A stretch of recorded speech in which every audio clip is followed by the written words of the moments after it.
Yes sir. Last class में कहाँ तक किए थे हम लोग?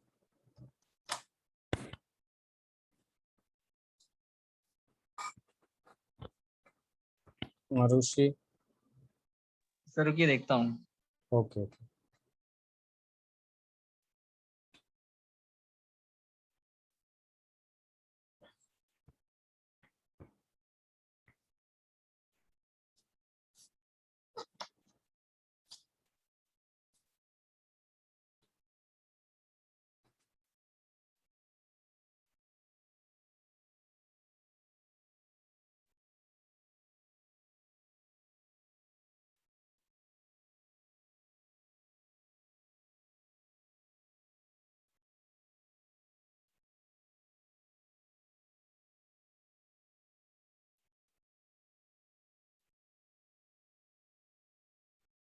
सर अभी कॉपी मिसप्लेस हो गई है, मिल नहीं रहा वाला पेज।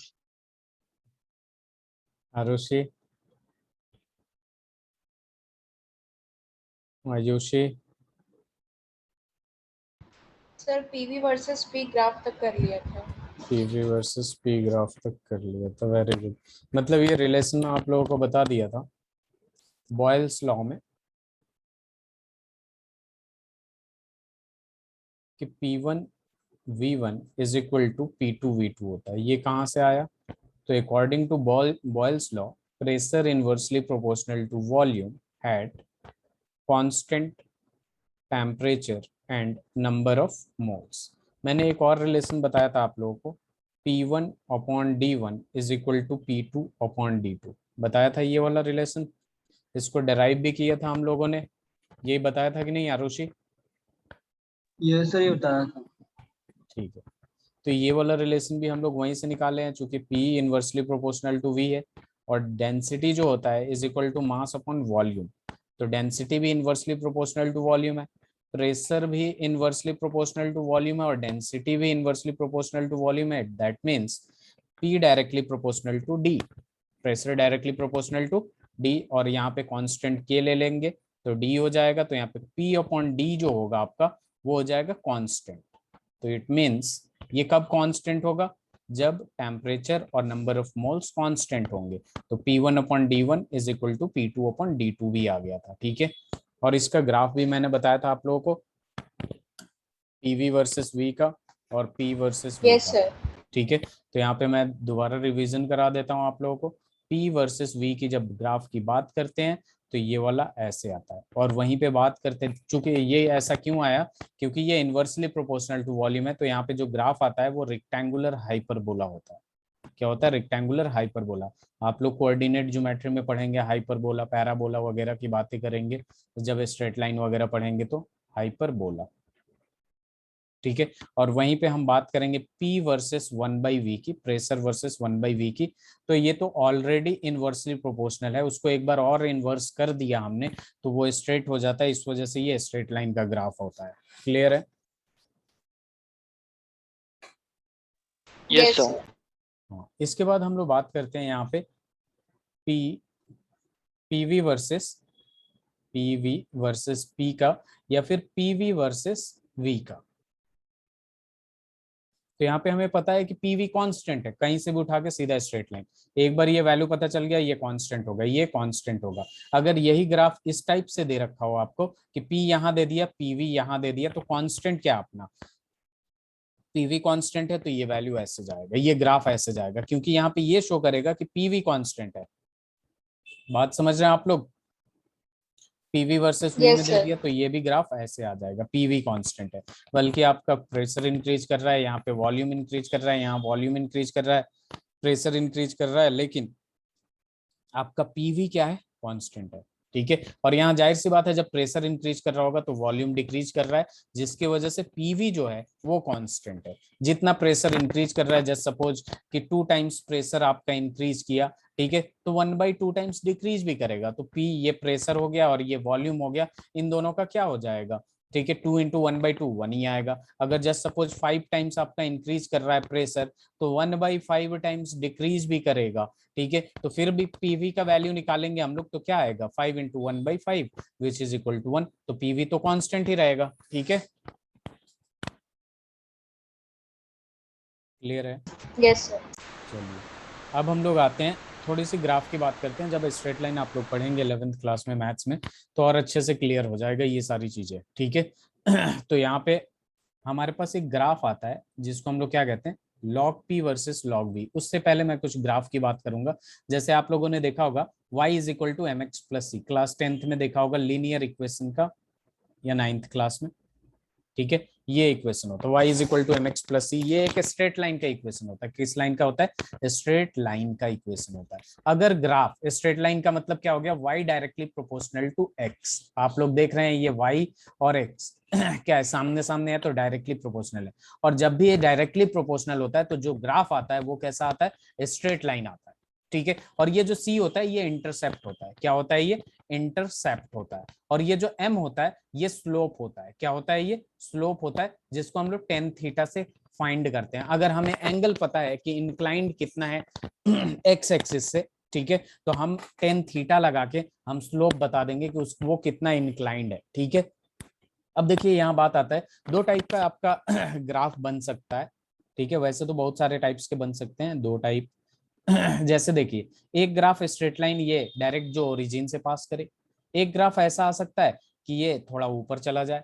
एक ग्राफ ऐसा आ सकता है जो ऊपर से नीचे है। सारे के सारे स्ट्रेट लाइन है कि नहीं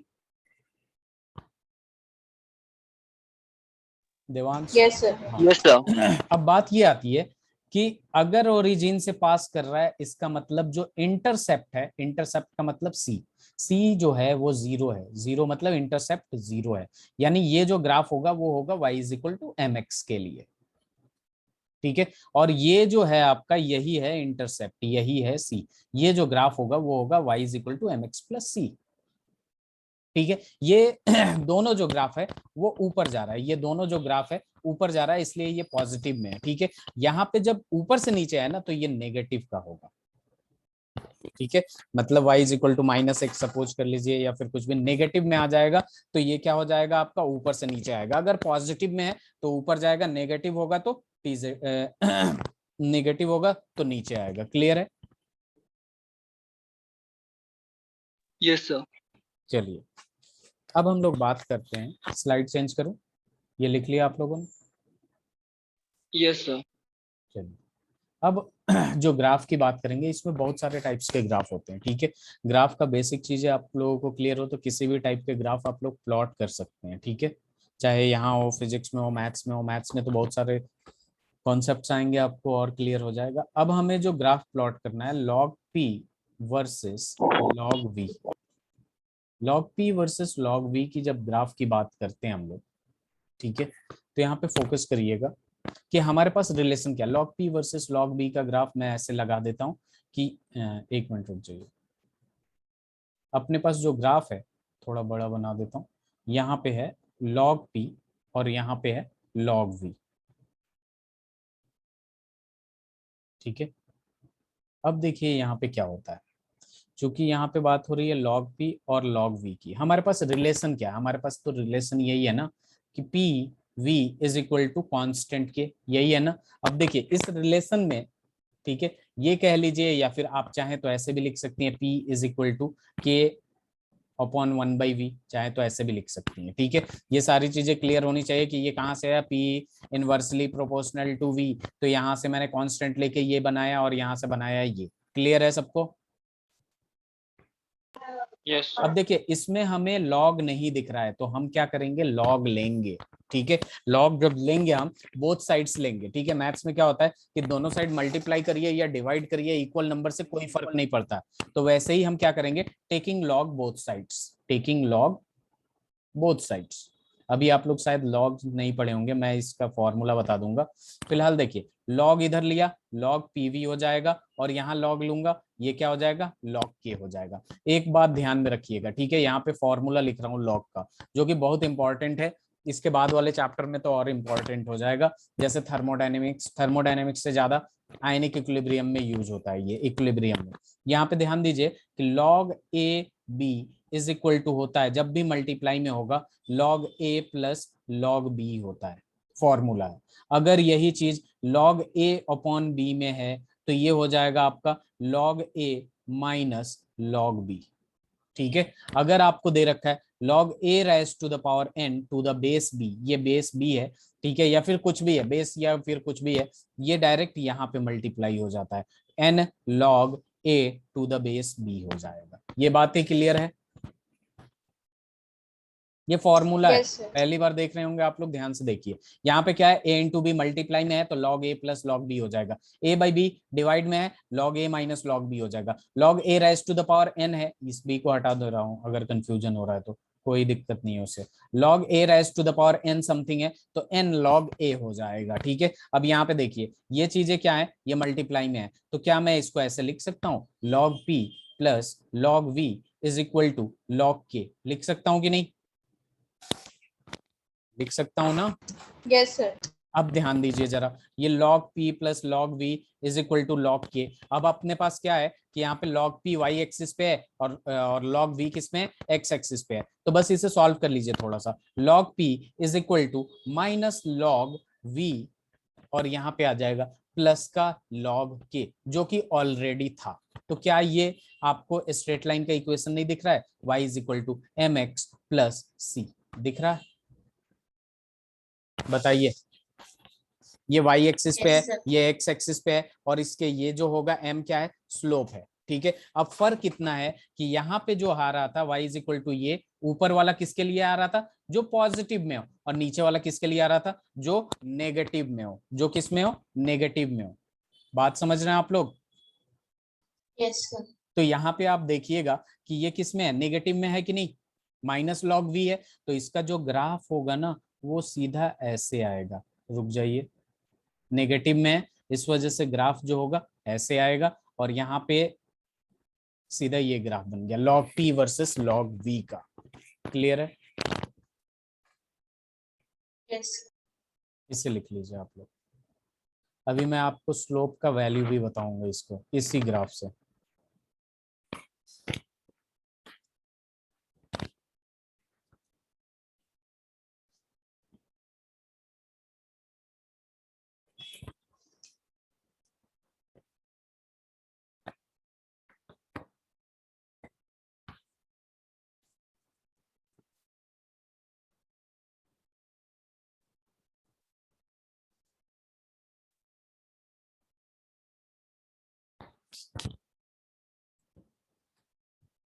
हो गया ये, देवांश अगर नहीं समझ में आएगा तो पूछ लीजिएगा डायरेक्टली। ओके सर, अब तो समझ में आ गया।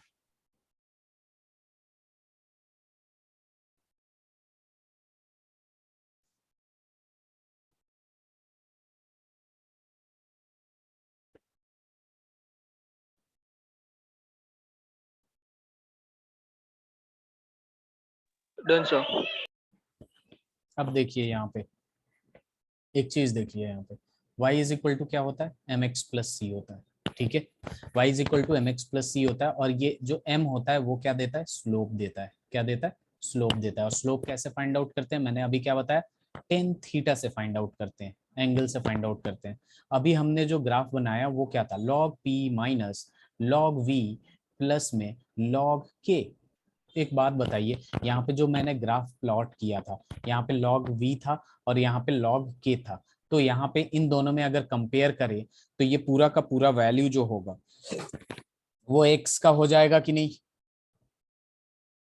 क्योंकि ये Yes. पूरा का पूरा x में आ रहा है ना, log v किस में आ रहा है, x में आ रहा है, तो log v जो होगा x का होगा, होगा कि नहीं, बताइए प्लीज आंसर दीजिए। कौस्तव, आयुषी। Yes, sir. होगा. अब इसका मतलब m जो है यहाँ पे 1 सपोज कर सकते हैं, 1 इंटू समथिंग होगा, तभी तो log v दे रखा है। Yes, sir. तो इसका मतलब जो m है, स्लोप का वैल्यू 1 आ रहा है, स्लोप का वैल्यू क्या आ रहा है, 1 आ रहा है, और किस 10 के किस एंगल पे वैल्यू 1 देता है, 1045 डिग्री पे देता है कि नहीं। Yes, sir. तो इसका मतलब यहाँ जो स्लोप है वो कितना है, स्लोप इज इक्वल टू 1 है, विच मीन्स 1045 डिग्री।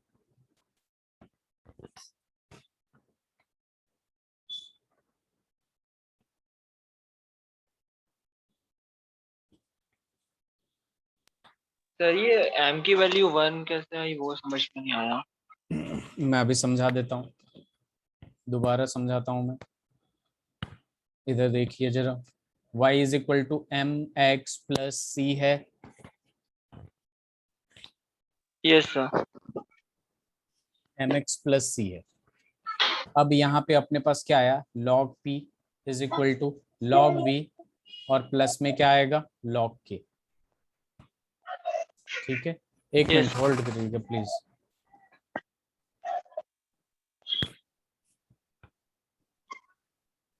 एक मिनट।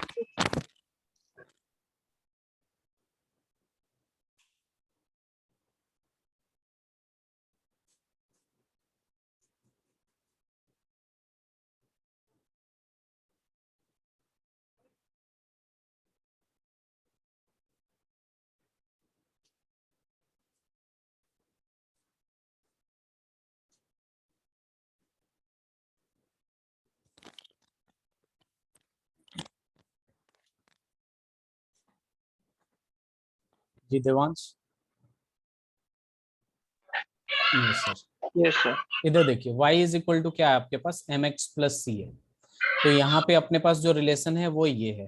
ठीक है, अब यहाँ पे जो मैंने ग्राफ प्लॉट कर रहा था, ठीक है, उसमें क्या आ रहा है, log p, और यहाँ पे क्या आ रहा है, log v। एक्स एक्सिस पे क्या है, सो लॉग भी।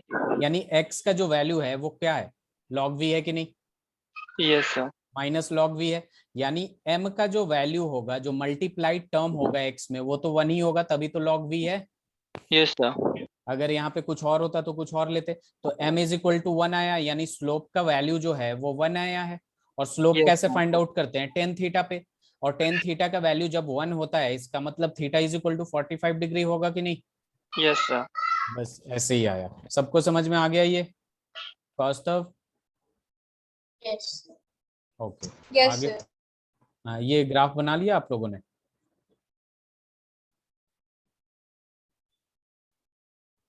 स्लाइड चेंज करूं, ग्राफ हो गया है। Yes sir. चलो, अब देखिए, अब इसी में ग्राफ ऐसे भी पूछ सकता है आप लोगों को, log p versus log 1/v। ठीक है, ध्यान से देखिएगा, अगर वो समझ में आ गया है तो और क्लियर हो जाएगा। अपने को जो ग्राफ चाहिए ना, वो किस में चाहिए, log p और log 1/v।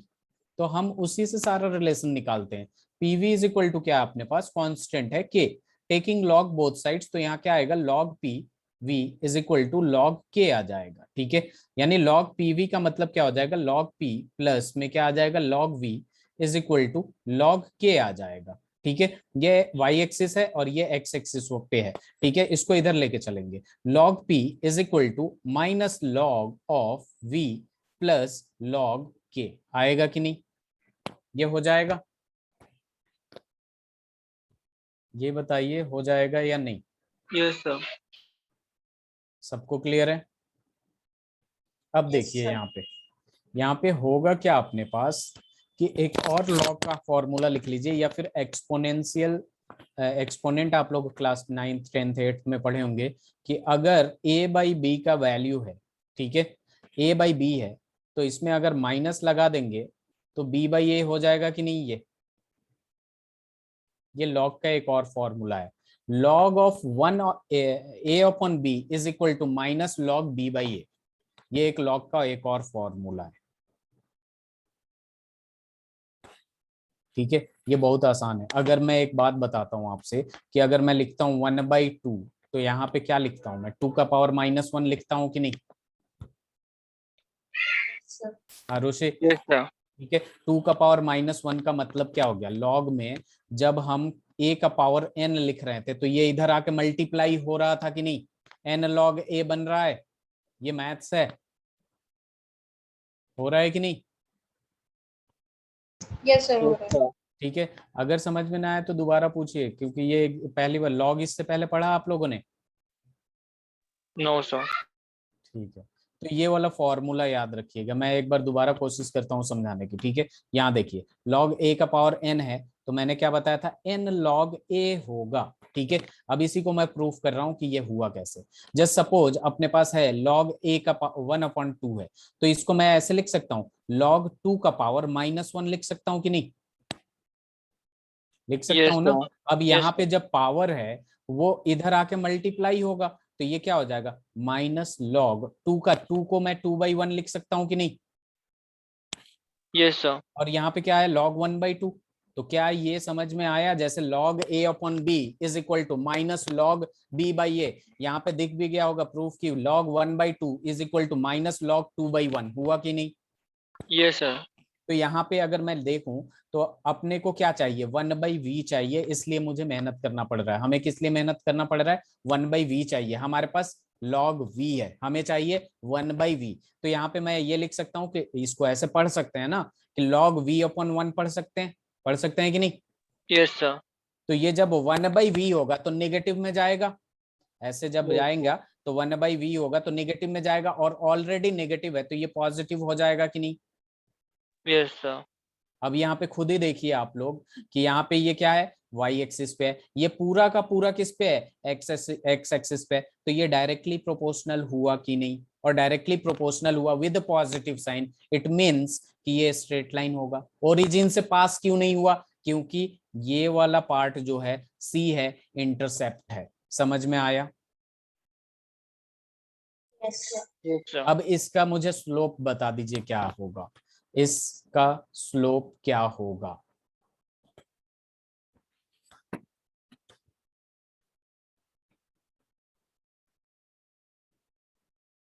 पिछला वाला अगर स्लोप समझ में आ गया आरुषि, तो इस पे बताइए स्लोप क्या होगा। पहली बार आप लोग ब्लॉग देख रहे हैं, मे भी इसलिए थोड़ा सा एक्सेप्टेबल ना हो, लेकिन बार बार देखिए, इसी बहुत यूज होगा लॉग आपका। केमिस्ट्री में तो होगा ही होगा बहुत सारा। स्लोप बता पाएंगे या बताऊं मैं।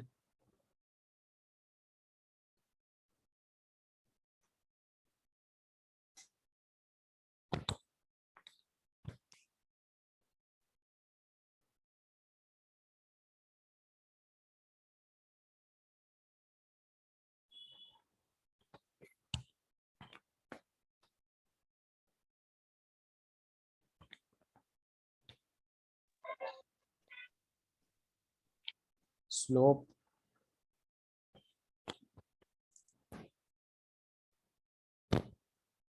No idea sir. ओके, ये लिख लिया आप लोगों ने। Yes sir. चलिए, स्लोप बहुत आसान है, चूंकि ये स्ट्रेट लाइन है, स्ट्रेट लाइन का ध्यान दीजिएगा जरा, तो y is equal to M X plus C होगा कि नहीं, यही होगा ना देवांश। Yes sir. हमने जो रिलेशन निकाला वो क्या निकाला था अभी लास्ट में, log p is equal to log 1/v plus C. अपना जो ग्राफ था यहाँ पे log 1/v था और यहाँ पे log p था। अब जरा खुद ही बताइए देवांश, ये पूरा का पूरा क्या है, y एक्सिस है, कंपेयर कर लिया आपने, y Yes. मिल गया। अब ये पूरा का पूरा क्या है, x है कि नहीं। Yes sir. तो m क्या होगा, m यहाँ पे क्या छुपा हुआ है, 1 ही तो है। Yes sir. अगर मैं बोल दूं mx का वैल्यू कुछ v है, जस्ट सपोज v 2v है, जस्ट सपोज mx का वैल्यू 2v है, इट मींस अगर कंपेयर करना है तो x का वैल्यू v और m का वैल्यू 2, अगर कंपेयर करना है तो, अगर इक्वेशन में दे रखा है कंपेयर करने को तो ऐसे ही करेंगे ना। Yes sir.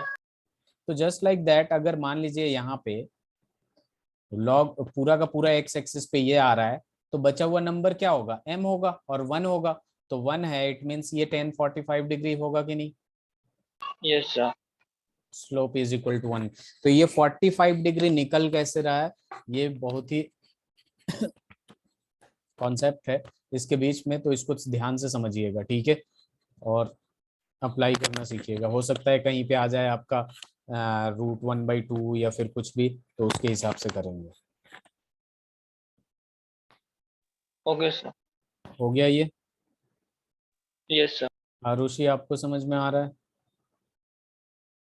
Yes, sir. आ रहा है। चलिए स्लाइड चेंज करते हैं। तो लॉग आज सच में आप लोग पहली बार देखे हैं क्या, या फिर इससे पहले देखे हैं थोड़ा बहुत। तो थोड़े बहुत फॉर्मूलाज देखे थे। चलिए ठीक है। अब देखिए यहाँ पे हम क्या करेंगे, बहुत आसान चैप्टर है ये, differential form of Boyle's law. Differentiation वगैरह सीखा आप लोगों ने, फिजिक्स में सीखा होगा। Yes sir. Yes sir. चलिए, तो वहां पे रूल आपने पढ़ा होगा, कोसेंट रूल, प्रोडक्ट रूल, ये सब पढ़ा है ना। प्रोडक्ट रूल पढ़ा है ना आप लोगों ने, हाँ या ना यस बताइए। हाँ तो प्लीज बोलते रहिए। तो बॉयल्स लॉ में हमें क्या पता है कि पीवी इज इक्वल टू के होता है। ठीक है, अब हम क्या करेंगे, taking derivatives both sides, taking derivatives both sides, दोनों साइड हम क्या करेंगे, डेरिवेटिव लेंगे। तो मेरा एक सवाल है देवांश, अगर कांस्टेंट को डिफरेंशिएट करते हैं तो क्या होता है, वैल्यू क्या होगा। अगर 2 को डिफरेंशिएट किया मैं तो वैल्यू क्या होगा, जीरो। जीरो। जीरो होगा। क्या होगा, जीरो। तो ये क्या है, के कांस्टेंट है तो इक्वल्स टू जीरो हो जाएगा। और जब हम प्रोडक्ट रूल लगाते हैं डिफरेंशिएशन को, तो एक को कांस्टेंट रखते हैं तो दूसरे को डिफरेंशिएट करते हैं, प्लस दूसरे को कांस्टेंट रखते हैं तो पहले को डिफरेंशिएट करते हैं। यही तो करते हैं प्रोडक्ट रूल में, यस सर। यही करते हैं ना, याद आया। अब देखिए यस ये सर। बहुत आसान हो गया, यहाँ पे P D V is equal to minus V D P हो जाएगा। ठीक है, बहुत बार जेई में क्वेश्चन पूछ चुका है। ठीक है, रिलेशनशिप, कैसा रिलेशनशिप, देखिए अब बस इसको सॉल्व कर लीजिए। कैसे सॉल्व कर लेना है भाई, डीवी अपॉन में डीपी, ठीक है ये यही है, इसको उठा के यहाँ रख दिया, इज इक्वल टू होता है माइनस वी अपॉन में पी। ठीक है, और इसी से दूसरा रिलेशन निकाल लेंगे। कैसे रिलेशन निकालेंगे, डीपी अपॉन में डीवी इज इक्वल टू होता है आपका माइनस पी बाई वी। ये समझ में आया कि नहीं, ये इसी इक्वेशन से निकाल रहा हूं मैं, डीवी अपॉन डीपी कर दिया और इसको जो है ना इधर ला दिया तो माइनस वी बाई पी हो गया। ठीक है, और डीपी अपॉन डीवी कर दिया, डीपी को यहीं रखा, डीवी को लेके इधर नीचे आ गया और पी यही है, v को इधर नीचे भेज दिया, क्रॉस मल्टीप्लाई बेसिकली किया हूं मैं। तो ये दो रिलेशन निकले हैं, और किस पे, बॉयल्स लॉ पे। तो बॉयल्स लॉ में टेम्परेचर कांस्टेंट होता है, तो जब भी dp upon dv eight constant temperature होता है तो माइनस पी बाई वी देता है, और dv upon dp at constant temperature minus V by P देता है। बहुत ही आसान है ये differential form of Boyle's law है, जो डायरेक्टली क्वेश्चन में आप लोगों के जेईई मेंस में पूछा हुआ है कि Which of the following is differential forms of Boyle's law, और ये बहुत आसान है।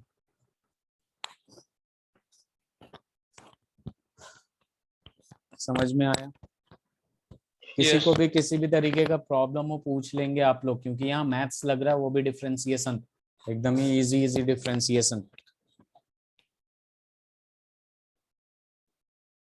आरुषि,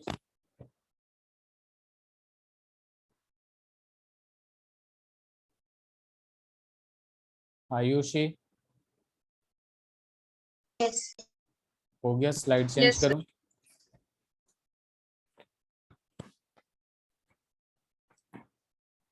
स्लाइड चेंज करूं, Yes, sir. Yes sir. चलिए। अगर कहीं भी प्रॉब्लम आ रही है पूछ लीजिएगा। तो सवाल अपने पास यहाँ बनता है, what is the relation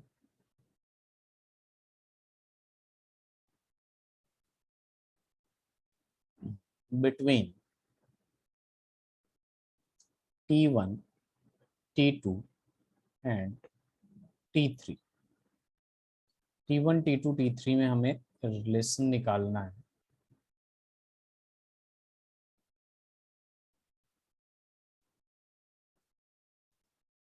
graph दे रखा है आपको।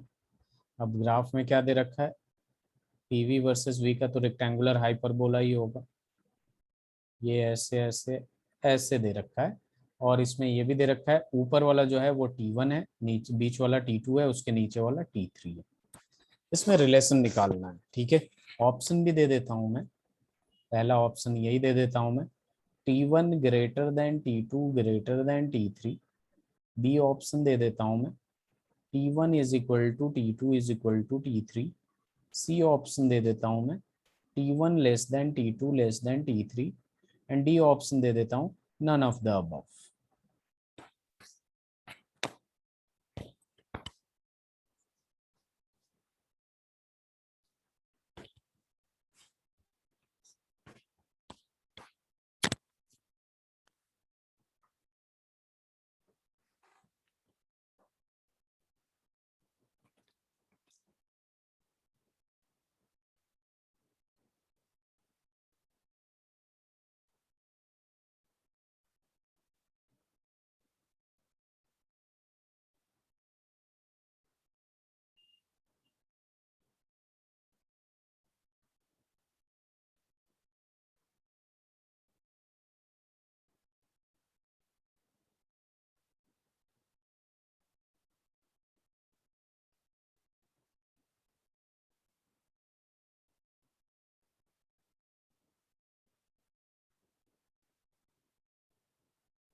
ये हो जाएगा आप लोगों से या नहीं Arushi?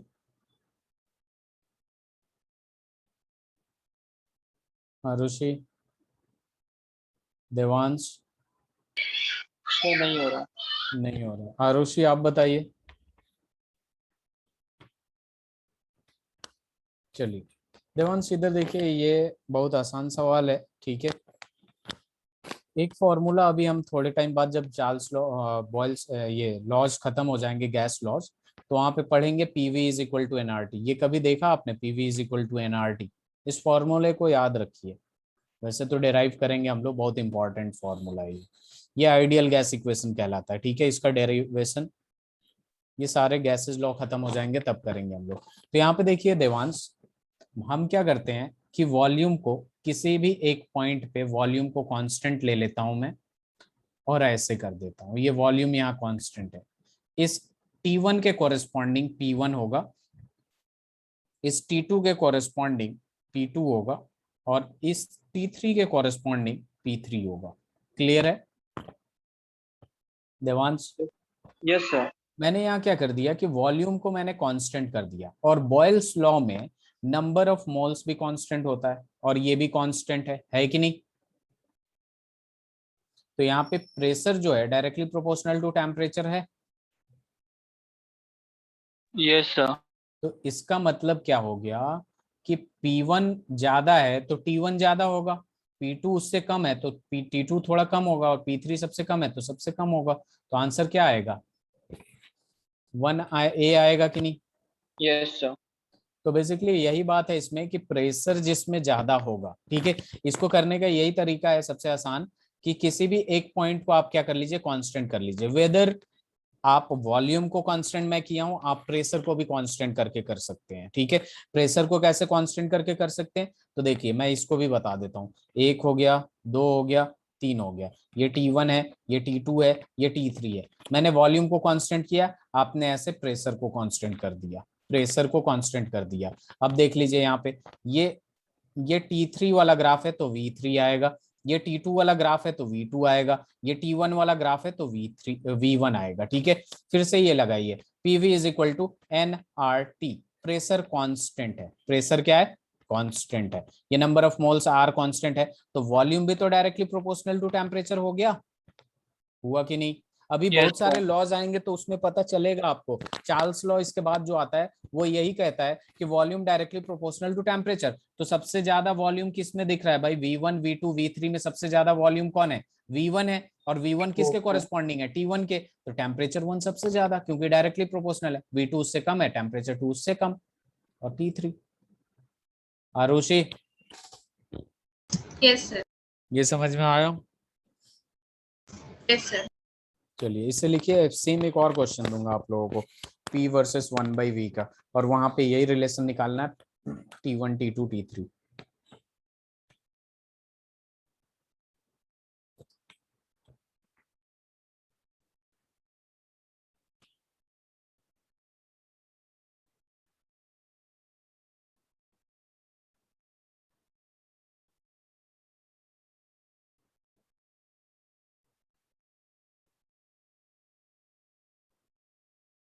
Done sir. Very good, सबका हो गया। चलिए अब देखिए यहाँ पे दूसरा जो सवाल है, what is the relation between T1 T2 T3 ही है, ठीक है। बस ग्राफ बदल दिया हूं मैं, ठीक है। P वर्सेस 1/V, ठीक है। ग्राफ पता आपको कैसा आएगा? कैसा आएगा? स्ट्रेट लाइन आएगा, ठीक है। तो पहला ये यहाँ आ गया T1, फिर अपने पास यहाँ आ गया T2, और फिर अपने पास यहाँ आ गया T3। तो जरा बताइए T1 T2 T3 में रिलेशन।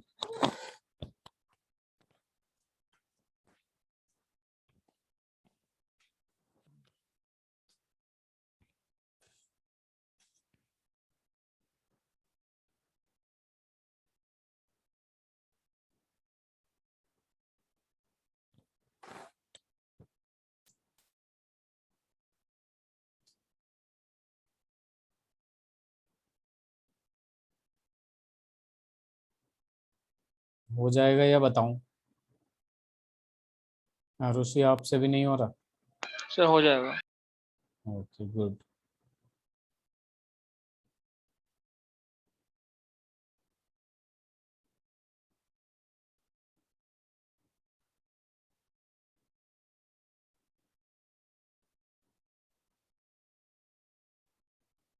इससे वो फॉर्मूला क्या था?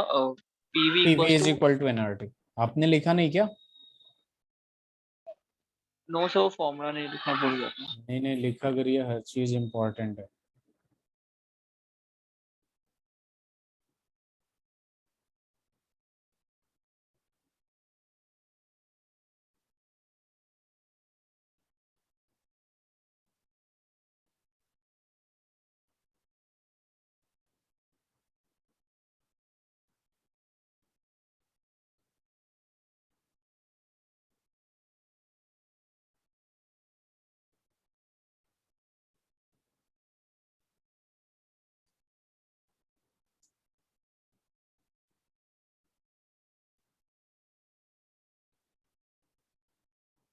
Arushi, Arushi,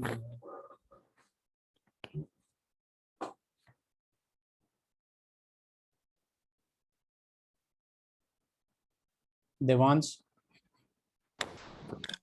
yes sir, just a minute. Okay. Ayushi, Kaustav, आप लोग कुछ नहीं बोल रहे हैं? रुक जाइए। आयुषी,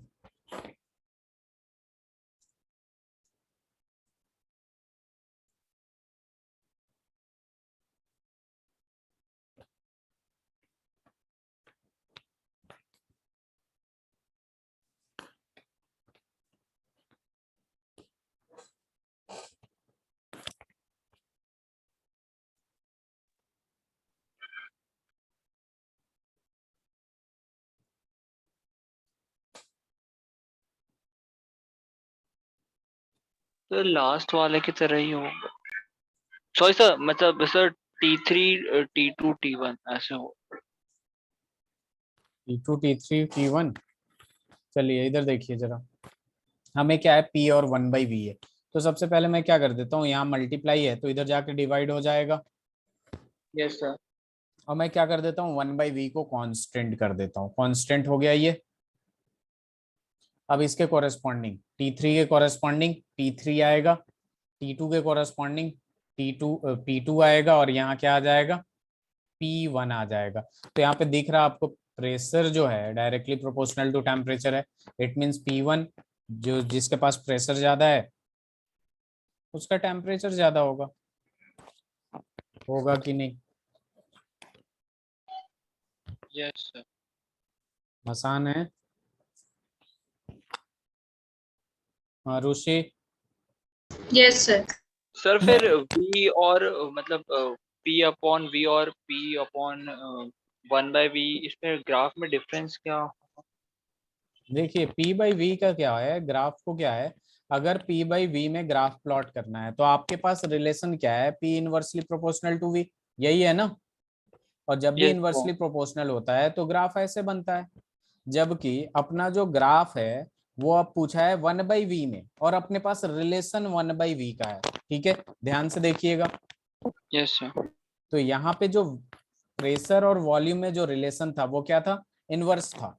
लेकिन आपके पास यहाँ पे P वर्सेस 1/V है, यानी इनवर्स को भी इनवर्स कर दिया, क्योंकि इनवर्सली प्रोपोर्शनल इक्वेशन में दे रखा था और उसका ग्राफ जो पूछा वो इनवर्स पूछा। तो इनवर्स का इनवर्स लेंगे तो सीधा ही हो जाएगा ना। Yes sir. 1/V का 1 कर डिवाइड कर देंगे तो ये तो ऊपर ही चला जाएगा, डायरेक्टली प्रोपोर्शनल, इसलिए ये वाला ग्राफ स्ट्रेट लाइन आया। Okay sir. क्लियर है? ऐसे यस सर। समझ में नहीं आ रहा हो तो ऐसे भी देख सकते हैं आप, कि यहाँ पे P inversely proportional to V है, तो यहाँ पे अपने पास क्या है, P is equal to K into 1/V है। ठीक है, ध्यान से देखिएगा जरा, अपने पास जो ग्राफ है वो ऐसे है, P वर्सेस V। तो यहाँ पे अगर देखेंगे आप तो ये क्या है, Y है। ठीक है, और यहाँ पे क्या है, V वर्स X है। तो 1/X, ये इनवर्सली प्रोपोर्शनल हुआ कि नहीं हुआ? यस ये सर। ग्राफ ऐसे आएगा। ठीक है, मैं दूसरा तरीका से बता रहा हूँ। अब अपने पास जो ग्राफ पूछा है देवांश, वो क्या है, P वर्सेस 1/V के बीच में पूछा है, और अपने पास रिलेशन वही है, P is equal to K into 1/V। अब देखिए ये P क्या है, Y है। ठीक है, और ये X में क्या है, X तो पूरा का पूरा 1/V है ना, तो यहाँ पे X का वैल्यू 1/V आया कि नहीं? Yes sir. यहाँ पे बस V था, तो इसलिए ये v के जगह x लिखा आपने, लेकिन यहाँ पे जो है 1/v का वैल्यू x है ना, ये x एक्सिस पे किसको प्लॉट कर रहे हैं हम लोग, 1/v को प्लॉट कर रहे हैं, तो ये पूरा का पूरा x आएगा, तो ये डायरेक्टली प्रोपोर्शनल हुआ, इसलिए ये सीधा स्ट्रेट लाइन आएगा। ओके सर, समझ गया। चलो आगे बढ़े। Yes sir. चलिए स्लाइड चेंज करते हैं, आगे बढ़ते हैं। तो देखिए वहीं पे चलते हैं हम लोग, एकदम आसान सा सवाल लेता हूं ताकि आप लोग थोड़ा कूल हो जाए। Volume of N2 gas at 2 atm at 2 atm pressure is 10 liter. What would be its volume? What would be its volume at 0.1 atm pressure? बहुत ही आसान सवाल दिया हूं आप लोगों को।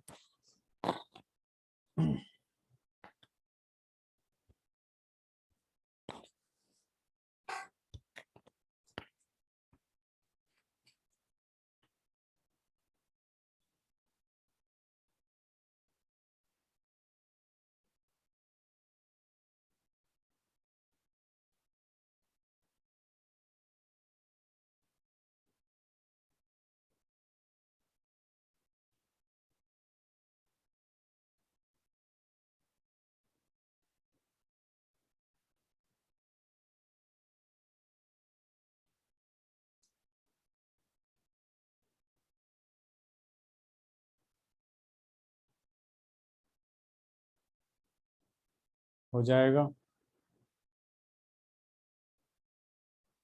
यस सर, ट्राई करना।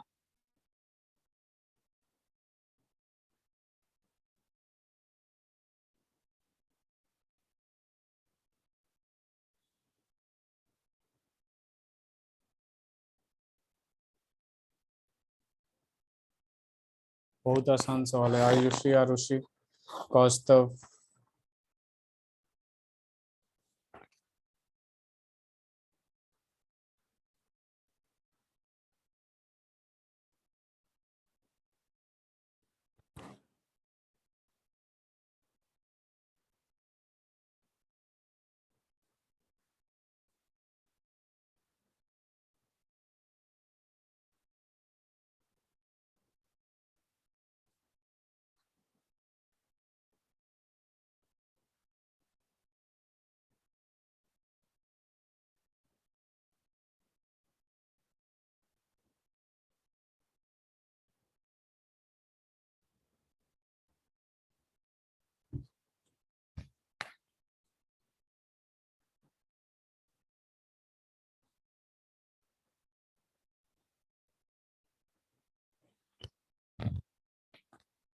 मैं बताऊं? 0.5 लीटर। 0.5 लीटर। और किसी का आंसर आया 0.5 लीटर। लीटर सब yes sir. Very good. 0.5 litre तो नहीं आया। यहाँ पे देखिए ये P1 है, ये V1 है, ठीक है। मे भी आजा देखते हैं। और ये P2 है, V2 हमें निकालना है, तो यहाँ पे यही लगाएंगे ना, P1 V1 is equal to P2 V2। V2 निकालना है तो यहाँ क्या आ जाएगा, P1 V1 अपॉन में P2। P1 कितना है, 2 है, और ये कितना है, 10 है, अपॉन में कितना आ जाएगा, 0.1 आ जाएगा कि नहीं। इस डेसिमल को हटाएंगे तो 10 ऊपर चला जाएगा, तो ये तो 200 आ रहा है ना कुछ। ये 0.5 कैसे आया देवांश, आरुषि? आरुषि, ये समझ में आया आप लोगों को? Devansh? Yes sir. Very good. आपने क्या कर दिया था, P1 V1 is equal to P2 V2। ये बहुत अभी तो मतलब कुछ नहीं सोच रहे हैं आप लोग, बस मैंने यही रिलेशन बताया, P1 V1 is equal to P2 V2। अभी बहुत सारे 2-3 लॉज और आएंगे तो और कंफ्यूजन होगी आप लोगों को, तो उस पे फोकस करिए जो गिवन है और जो पूछा हुआ है, ठीक है। स्लाइड चेंज करूं? Yes sir. चलिए जरा इससे देखिए, इस सवाल को देखिए, थोड़ा सा लेवल बढ़ाता हूं मैं। इफ 200 ml ऑफ गैस, रोज पढ़ा करिए नोट्स, क्वेश्चंस किया करिए, at 30 kelvin is compressed by, Arushi इस सवाल का जवाब चाहिए मुझे आपसे। इंक्रीजिंग, दो स्टूडेंट ही बोलते हैं, बाकी लोग चुप रहते हैं, माइक खराब रहता है। Increasing the pressure by 5%, calculate volume of compressed gas at 30 kelvin. चलिए जरा इसे करिए।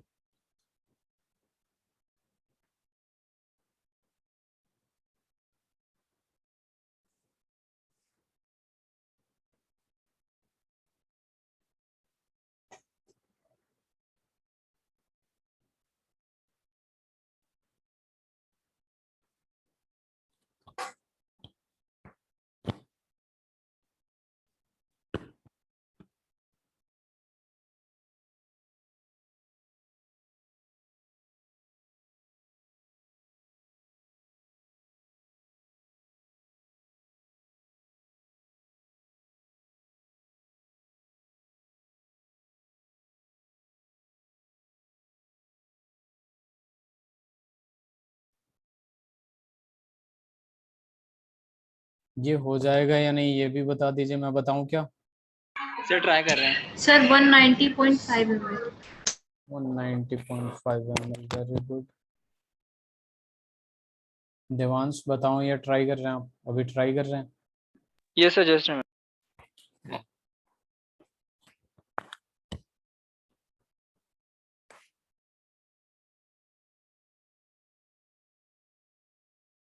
सर बता दीजिए। देखिए यहाँ पे अपने पास क्या है, V1 दे रखा है 200 ml। एक चीज देखिएगा तो टेम्परेचर जो है वो कांस्टेंट है कि नहीं? अब यहाँ पे P1 जो है वो नहीं दे रखा है, ठीक है, और हमें V2 निकालना है, ठीक है। ध्यान दीजिएगा जरा, ये बोला क्या है, if 200 ml of gas at 30 kelvin is, very good, compressed by increasing the pressure by 5%। Just suppose initial pressure P1 जो है वो P है, तो जो P2 होगा वो कितना होगा? 5% ऑफ P का 5% होगा, विच मीन्स P प्लस, ठीक है, P इंटू 5/100, ठीक है। P जितना भी होगा उसका 5% होगा, तो इसे सॉल्व करिएगा तो ये 105P/100 आएगा, विच मीन्स 1.05P हो गया। ये P2 का वैल्यू आ गया। अब सीधा सीधा वही वाला लगा देंगे, P1 V1 is equal to P2 V2, तो V2 इज इक्वल टू क्या हो जाएगा? P1 V1 upon P2। तो P1 कितना है भाई? P1 देखेंगे 200 है, V1 देखेंगे सॉरी, P1 कितना है? P है, P1 कितना है? P है, और आपका V1 कितना है? 200 है। P2 कितना है? P2 है आपका 1.05P। इन ये दोनों कैंसिल हो जाएगा, P से P कैंसिल, इससे सॉल्व कर लीजिए, ये 1.4 या 1.5 ml आ जाएगा, 190.4 ml आ जाएगा, ठीक है। Devansh Yes, sir. समझ में आया? बस परसेंटेज वाला दे रखा था, यही बहुत आसान है, ये भी मैथ्स में बचपन से पढ़ते आ रहे हैं। ये इतना परसेंट इंक्रीज कर गया, इतना क्या होगा, ये लिख लीजिए। तो बताइए Devansh.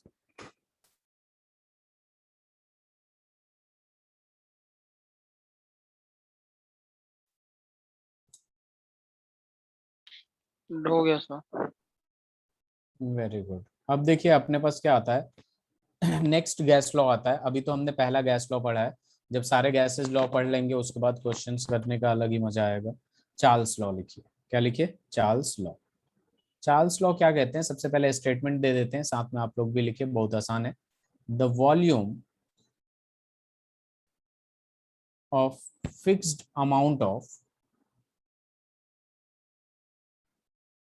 the volume of fixed amount of gas is directly proportional to is directly proportional to absolute temperature at constant pressure. मतलब यही बोल रहा है कि जो वॉल्यूम होता है एक फिक्स्ड अमाउंट यानी नंबर ऑफ मोल्स कांस्टेंट कर दिया, वो डायरेक्टली प्रोपोर्शनल होता है टेम्परेचर के एट कांस्टेंट प्रेशर। यानी यहाँ पे नंबर ऑफ मोल्स और प्रेशर जो है बोथ आर कांस्टेंट। ठीक है, कब होता है? जब नंबर ऑफ मोल्स और प्रेशर कांस्टेंट होता है तो वॉल्यूम जो होता है वो डायरेक्टली प्रोपोर्शनल टू टेम्परेचर होता है। और इस प्रोपोर्शनलिटी साइन को हटाने के लिए के लगा दिया, प्रोपोर्शनलिटी कांस्टेंट, और फिर ये क्या हो जाएगा, v अपॉन टी जो होगा, यहाँ पे v अपॉन टी कांस्टेंट आएगा। ठीक है, इट मीन्स यहाँ पे एक और रिलेशन मिलेगा, v1 upon t1 is equal to v2 upon t2।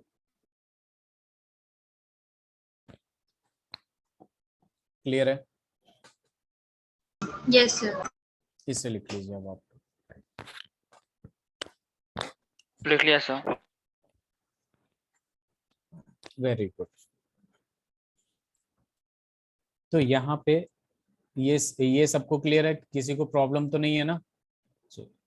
No sir. अब देखिए यहाँ पे एक बहुत ही इंपॉर्टेंट बात आती है। ठीक है, सबसे पहले ग्राफ की बात कर लेते हैं हम लोग।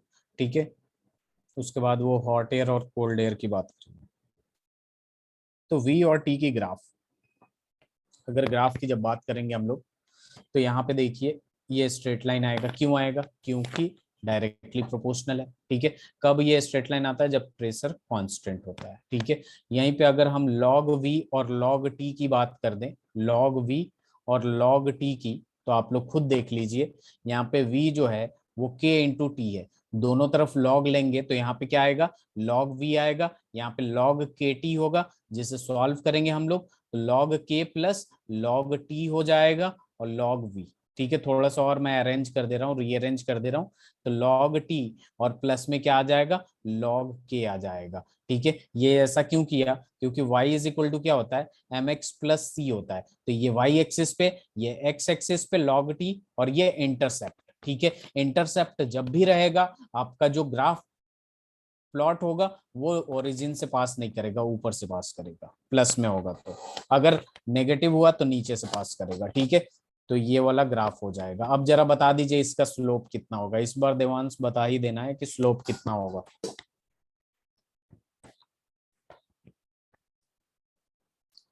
ये पहला ग्राफ हो गया, ये दूसरा ग्राफ हो गया।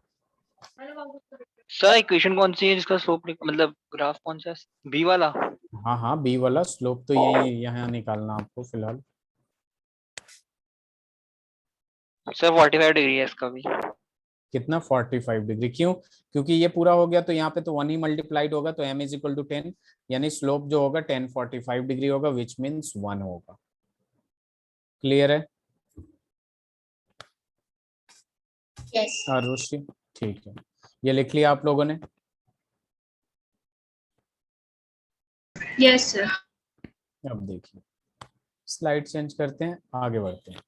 अब यहाँ पे इंपॉर्टेंट बात यह है कि यहाँ पे मैं लिख रहा हूँ hot air versus cold air. तो एक बात बताइए, जो ऊपर जो बलून जो ऊपर जाता है वो क्या होता है, उसमें हॉट एयर होता है या कोल्ड एयर होता है? आप लोग बात समझे मैं क्या कह रहा हूँ? जो ऊपर बलून उड़ के जाता है उसमें हॉट एयर होता है या कोल्ड एयर होता है? Sir hot air.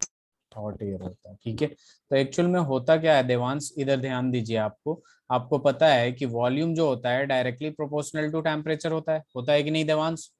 अब जब भी हम टेम्परेचर इंक्रीज करते हैं तो वॉल्यूम इंक्रीज होता है कि नहीं? अब यहाँ पे जब बात होती है वॉल्यूम की, तो डेंसिटी इज इक्वल टू क्या होता है, mass upon volume, which means density inversely proportional to volume. तो यहाँ से क्या पता चला कि जब वॉल्यूम इंक्रीज होगा तो डेंसिटी क्या होगा, डिक्रीज होगा कि नहीं देवांश, यस आयुषी? सर। हाँ, तो यहाँ पे देखिए according to Charles law volume जो होता है डायरेक्टली प्रोपोर्शनल टू टेम्परेचर होता है। दैट मीन्स अगर टेम्परेचर आपने इंक्रीज किया तो वॉल्यूम इंक्रीज करता है, और वॉल्यूम इंक्रीज करेगा तो डेंसिटी डिक्रीज करेगा कि नहीं, क्योंकि density inversely proportional to volume होता है। Yes sir. ठीक है, अगर इसको कांस्टेंट रख देते हैं तो डेंसिटी डिक्रीज होने की वजह से वो इजीली ऊपर जा सकता है। ठीक है, और डेंसिटी तभी इंक्रीज होगा जब टेम्परेचर राइज करेंगे, और टेम्परेचर राइज करेंगे तो वो क्या हो जाएगा, हॉट हो जाएगा। कोल्ड से क्या हो जाएगा, हॉट हो जाएगा। तो यहाँ पे पॉइंट लिख सकते हैं हम लोग कि hot air is lighter than cold air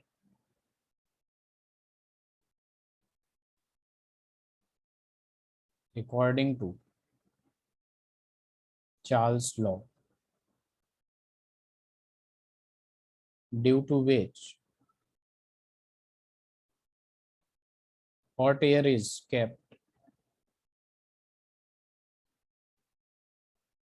in balloon, weather balloon,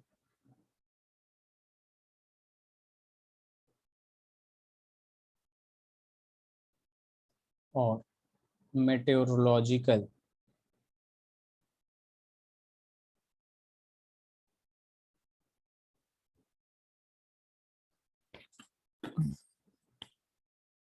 and that increases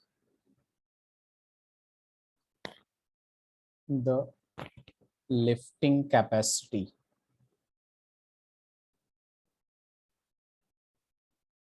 of balloon। Density decrease हो जाता है जिसकी वजह से वो लिफ्टिंग कैपेसिटी थोड़ा इंक्रीज हो जाता है, तो इजीली ऊपर चला जाता डन सर। है। सबका हो गया, ये लिख भी लिया आपने Devansh? Yes sir. Very good. Arushi? Yes sir. चलिए, अब यहाँ पे दो तरीके की बात होगी। ठीक है, देखिए केल्विन और डिग्री सेंटीग्रेड बहुत इंपॉर्टेंट है। ठीक है, यहाँ पे हम वॉल्यूम वर्सेस टेम्परेचर देखेंगे सबसे पहले डिग्री सेंटीग्रेड में। किसमें? Degree centigrade. तो यहाँ पे अपने पास क्या आता है कि V इज इक्वल टू के टी आता है, ये चीज हमें पता है। ठीक है, ये V directly proportional to temperature जब डिग्री सेंटीग्रेड में होता है तो।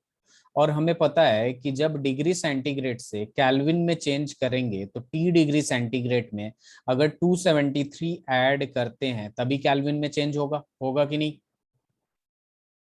Yes sir. अब यहाँ पे वॉल्यूम इज इक्वल टू, अब इसको मल्टीप्लाई कर देंगे तो K into T degree centigrade plus 273 K हो जाएगा, 273 K हो जाएगा।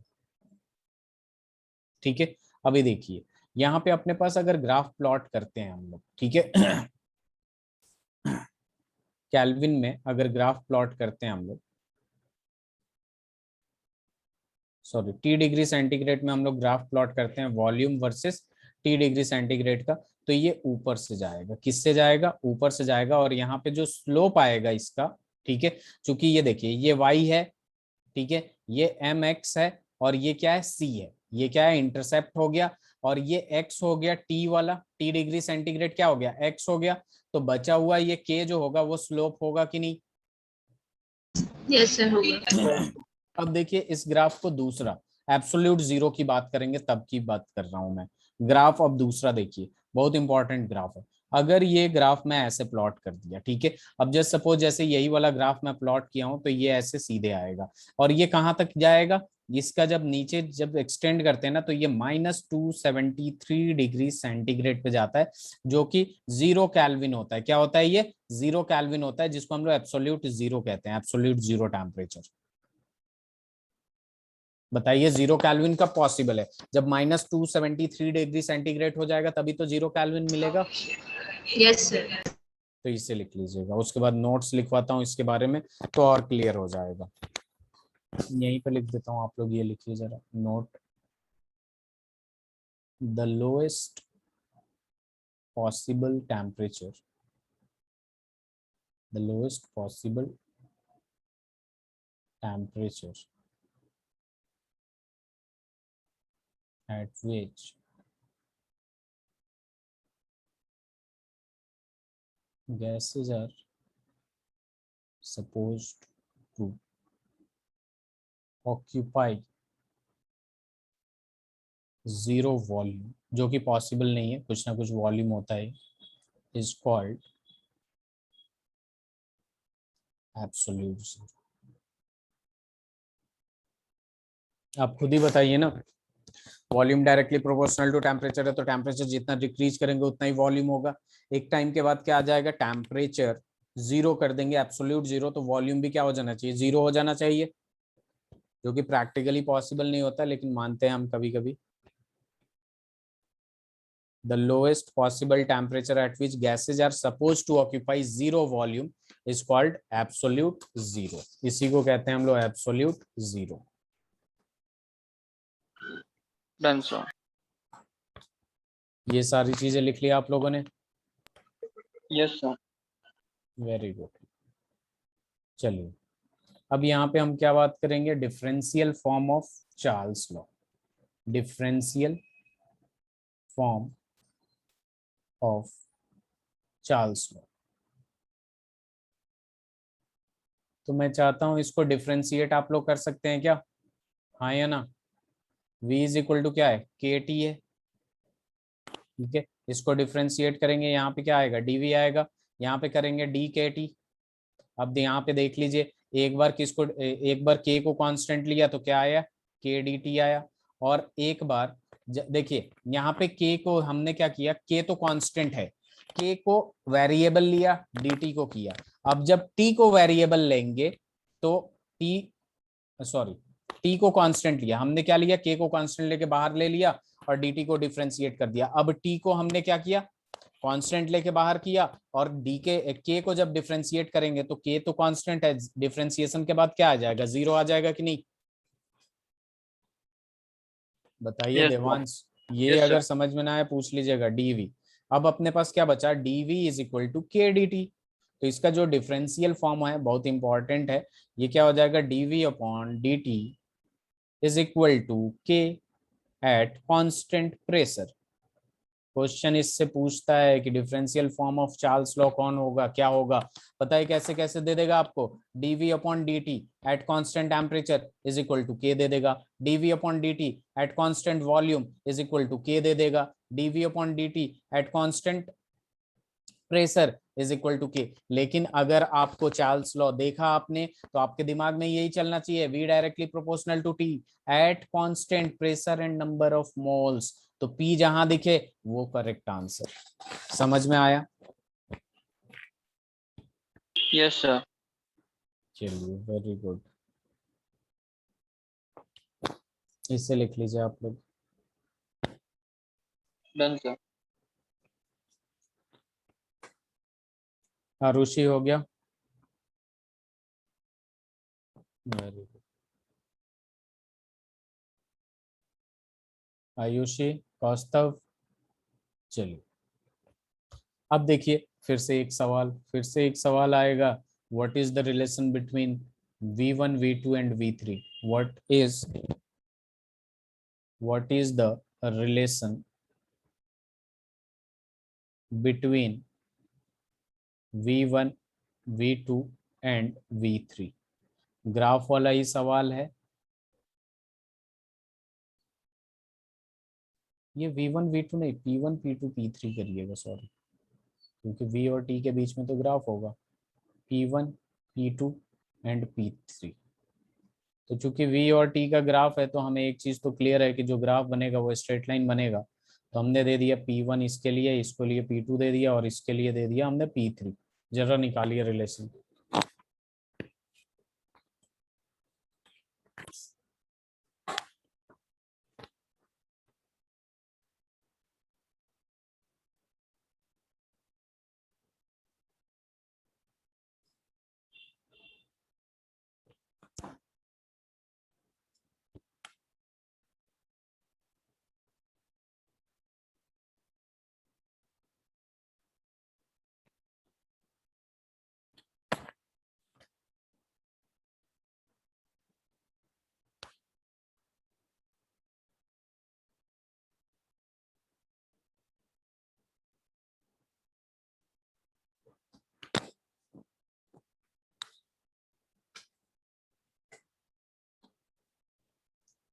हो गया।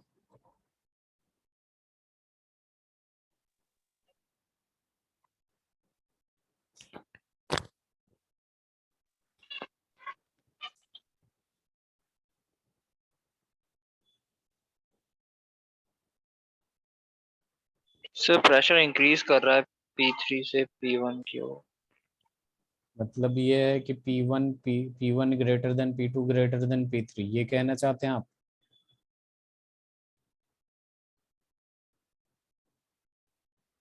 बताइए देवांश। Yes sir. चलिए इधर देखिए, जरा फोकस करिए और इसको समझने की कोशिश करिए। जब भी इस टाइप का सवाल दे, आप किसी एक चीज को कांस्टेंट ले लीजिए, ठीक है। जैसे जस्ट सपोज टेम्परेचर को कांस्टेंट लेके ये लाइन खींच दिया आपने, ठीक है। ठीक है देवांश। Yes sir. अब देखिए P1 पे जो जा रहा है यहाँ पे ले लीजिए आप, इसके कोरेस्पॉन्डिंग यहाँ पे क्या होगा V1, इसके कोरेस्पॉन्डिंग यहाँ क्या होगा V2, इसके कोरेस्पॉन्डिंग यहाँ क्या होगा V3, होगा कि नहीं? अब यहाँ पे PV इज इक्वल टू क्या होता है, nRT होता है ना देवांश? Yes sir.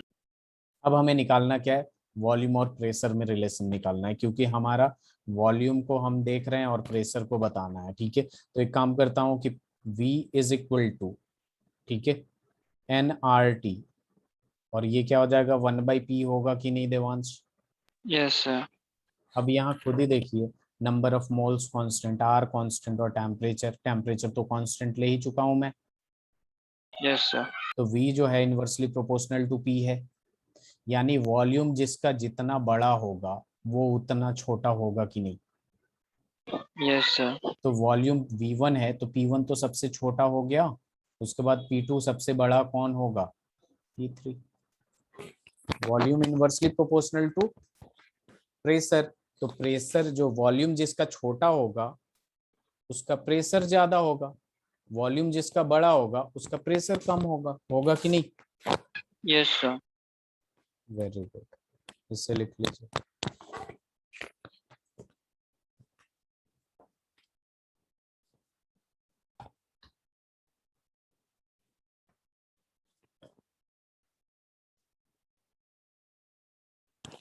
हो गया देवांश? Yes sir. चलिए स्लाइड चेंज करूं। Yes sir.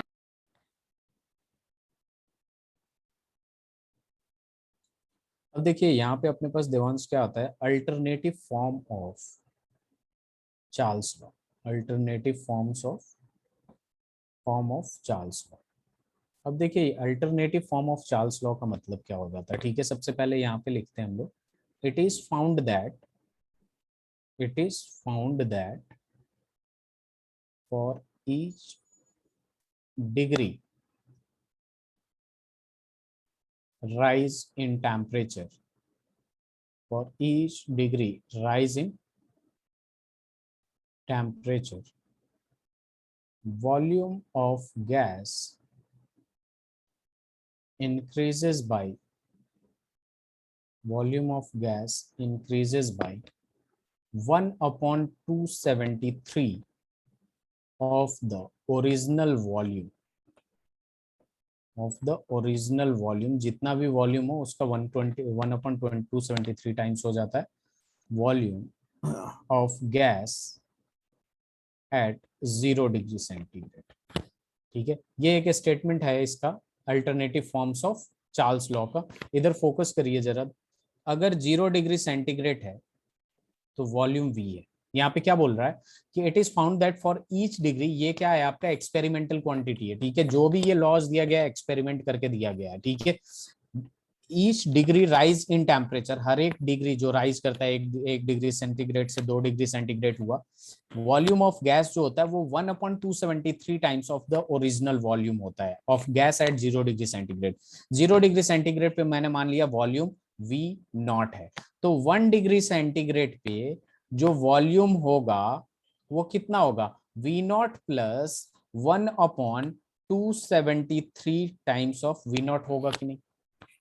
जितना 0 डिग्री सेंटीग्रेड है उससे 1/273 ऑफ ओरिजिनल वॉल्यूम ऐड कर दीजिए, तो आपका वॉल्यूम आ जाएगा। तो अगर यहाँ पे हम लोग T डिग्री सेंटीग्रेड ले लेते हैं, just suppose T degree centigrade, तो यहाँ पे T डिग्री सेंटीग्रेड लेंगे तो यहाँ क्या हो जाएगा, V नॉट प्लस यहाँ पे T से टेम्परेचर T यहाँ पे क्या है 1 डिग्री से बढ़ाया था तो 1/273 हुआ था, अब T से बढ़ाया तो T/273 V नॉट हो जाएगा कि नहीं। Yes sir. तो यहाँ पे ये बेसिकली क्या हो जाएगा आपके पास, VT volume at temperature T is equal to V naught into 1 plus temperature T upon 273। ये alternative forms of Charles law आ गया। कैसे आया, इनमें कॉमन ले लिया हूं, बस मैं रुक जाइए, इनमें कॉमन ले लिया हूं, V नॉट और V नॉट है, ठीक है, V नॉट कॉमन लूंगा तो 1 plus T upon 273 तो बचेगा देवांश। तो इसे लिख लीजिए पहले, फिर मैं दोबारा समझा देता हूँ।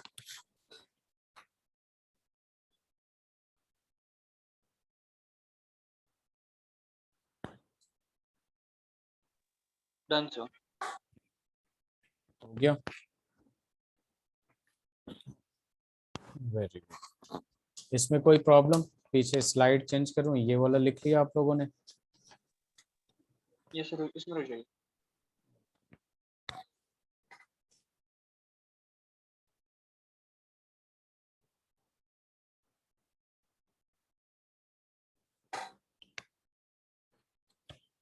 Done sir. अब लिखिए जरा गैलो-सेक्स law.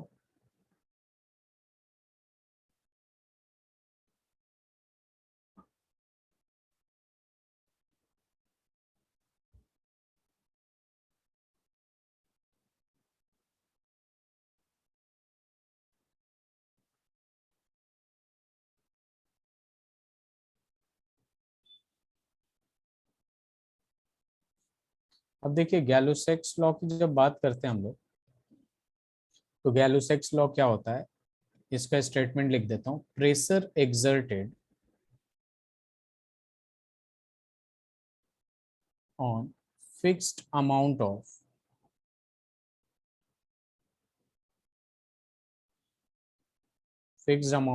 gas is directly proportional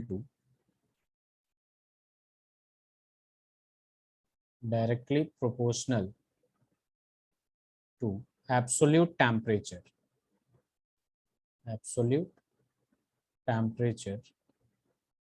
at constant volume। तो यहाँ पे क्या है, P जो है डायरेक्टली प्रोपोर्शनल टू टेम्परेचर है, इस प्रोपोर्शनलिटी साइन को हटाने के लिए K लगा देंगे तो P is equal to KT हो जाएगा। इसे लिख लीजिए देवांश।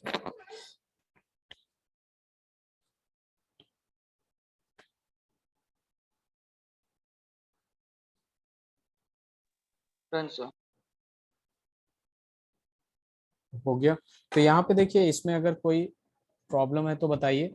अगर प्रेशर एग्जर्ट करता है, प्रेशर जो भी एग्जर्ट करता है, ठीक है, वो डायरेक्टली प्रोपोर्शनल होता है किसके, एब्सोल्यूट टेम्परेचर के एट कांस्टेंट वॉल्यूम। तो यहाँ पे बेसिकली अपने पास एक और रिलेशन आ जाता है कि P/T is equal to constant. तो यहाँ पे अपने पास क्या आ जाता है, एक इक्वेशन आ जाएगा P1/T1 is equal to P2/T2। इससे लिख लीजिए, बाकी हम लोग नेक्स्ट क्लास में कंटिन्यू करेंगे।